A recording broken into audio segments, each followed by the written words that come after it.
Let's make this quick and easy Cajun pasta. So for the pasta, I add some salt and vegetable oil to the boiling water, then I add the pasta. For the chicken, you can cook the chicken based on your liking, but I like mine well done. To the same frying pan, I had some finely chopped onion, sweet peppers, and tomatoes. You can go ahead and add the seasonings based on your liking, and I also went ahead and add some crushed garlic. For seasoning, I add Cajun seasoning, Maggi all-purpose season, and then I also had some heavy cream.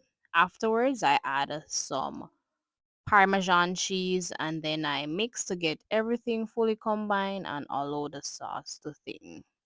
Once the sauce is thickened, I add the penny pasta mix to get the pasta fully coated